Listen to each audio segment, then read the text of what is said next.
an abandoned property, overgrown with weeds, covered with litter, and surrounded by a chain-link fence. Maybe it was a dump or an old factory. These eyesores are called brownfields and can be an environmental and social drain on a community. The United States Environmental Protection Agency assists communities in redeveloping these properties through its Brownfields program. Because of the complexity of redevelopment, it is important that effective partnerships be established between the community, private sector, and governmental agencies.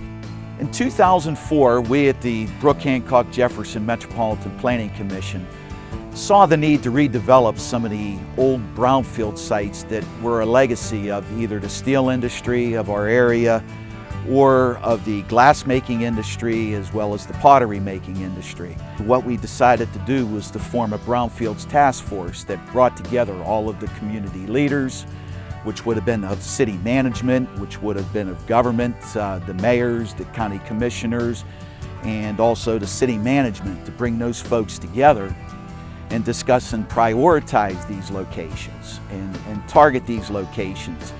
Have everybody decide amongst the partnership what is the priority areas that we should go after. A local development agency with the ability to own properties opens doors to receiving EPA funding and cleanup grants.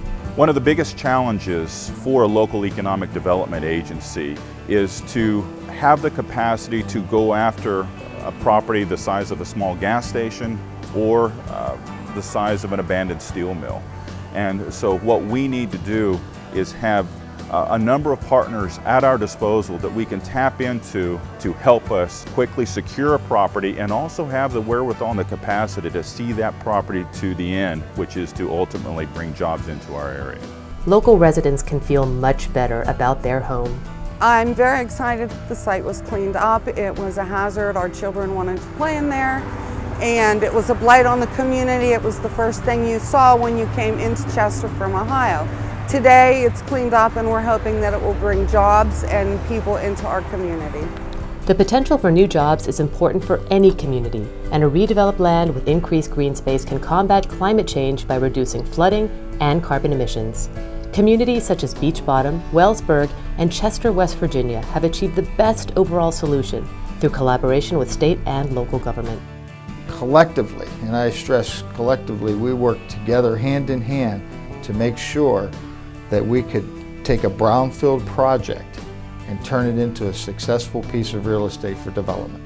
We understand the significance of brownfield redevelopment in our communities, not only for protection of human health and the environment, but also for the economic development that it brings.